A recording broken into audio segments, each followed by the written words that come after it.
Thank you. So I want to introduce now my colleague Christine Trilliana, who will introduce each of the representatives of the 9 organizations and the categories, and they'll come to the stage for a short dialogue. Thank you, Bridget. So for this week, I had the privilege of being in New York at the UN meetings with our Peacebuilders, and now here in DC to introduce them to you all here at the Alliance for Peacebuilding. When I call your name, if you could please just come up and remain standing. So from our first category, nonviolent action, from Nepal, Dr. Chatra Amachya of Nagarik Awas. Dr. Chatra is a medical doctor who helped deliver 10,000 babies in the rural areas of Nepal.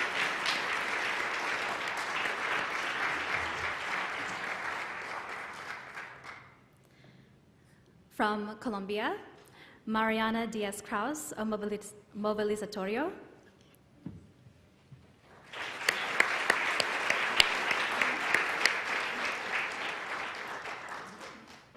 Mariana's worked in both the public and private sectors for the economic security of vulnerable populations, armed conflicts, and peace building, particularly after the 2016 Colombian Peace Agreement. From India, Megha Desai of Self-Employed Women's Association.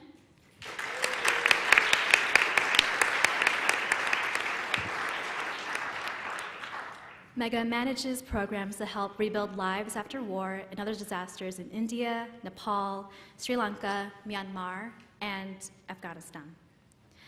From our second category, women-led peace building, from the US, Monica Kirka of Activate Labs.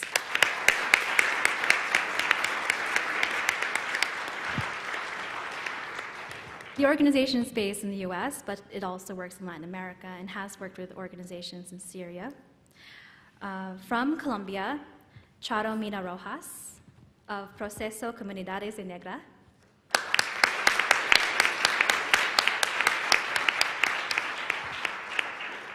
The organization is 25 years old and made of over 100 Afro-descendants, grassroots organizations, and community councils. And from Syria, Najla Sheikh of Karimat.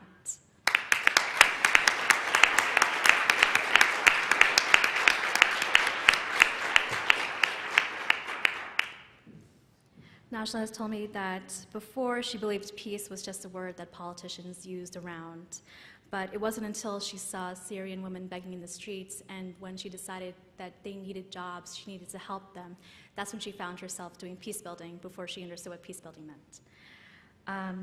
Next, I will introduce you to Sausan Abuzer. She wears many hats with us in Peace Direct. On her own time, she's a Lebanese peace journalist.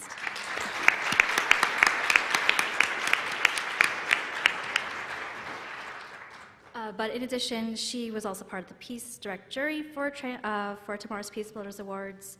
She will be translating for Najla, and she is also holding the Yemeni flag because, as I introduce our next category, the next finalist, he wasn't able to come.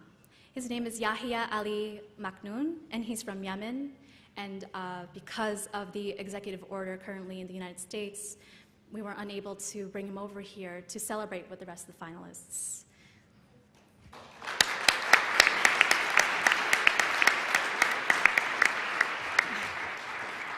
I'll have to backtrack a bit. Yahya and his organization, the Volunteer for Culture and Peace Foundation, is part of the youth-led peace-building finalist organizations.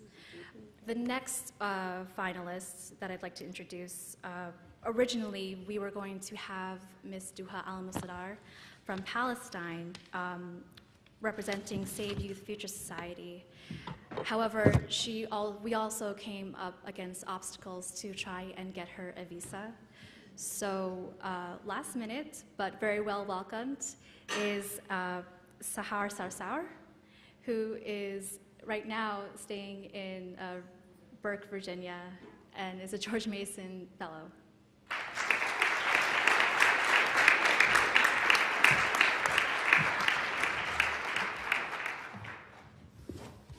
And finally, and last but not least, is Gatwal Gatkuoth from South Sudan. representing Young Adult Empowerment Initiative.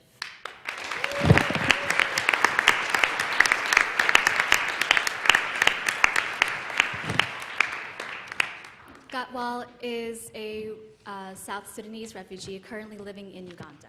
Thank you so much. My name is Gatwal. I'm from South Sudan, the world's youngest nation, or you call it baby nation. And as many of us knows here that a baby always have a lot of problem. And I think this is what my country is going through. So we are facing a lot of problem, baby challenges. 3 years ago, I co-founded a youth-led organization called the Young Adult Empowerment Initiative, a call for action to empower youth to transform their community. We work in refugee camps in Uganda, where over 2 million refugees from the regions are being hosted, and over 70% of the total population are from Sudan, or are from South Sudan, and that is equivalent to 1.4 million South Sudanese living in Uganda. At the same time, we work in protection of civilian sites within South Sudan, run by United Nations Mission in South Sudan, or UNMISS, with IDPs. What inspired me most, or what gave me hope to work for peace in my country, is the concept that peace is not political. So peace is something local, and you have to begin building peace within the grassroots. So, for instance, we have been in war for many years, and there has been a lot of political agreement that has been signed. For many of you have been reading about South Sudan, but none of them has materialized.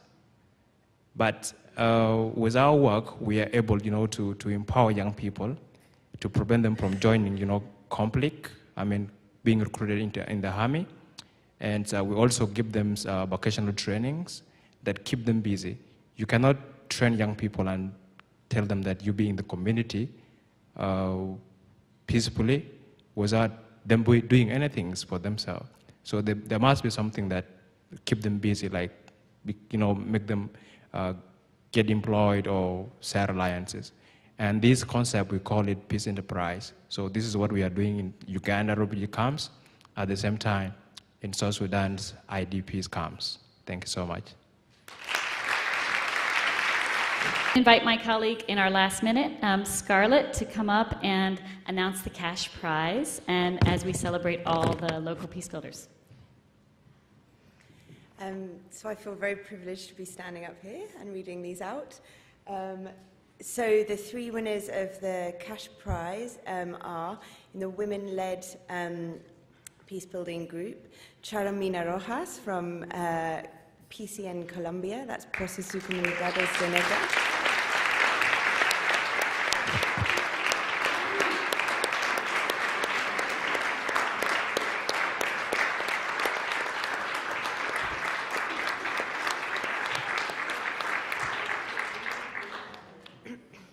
From the youth-led peacebuilding group, it's Gatwal Gatkuoth from South Sudan.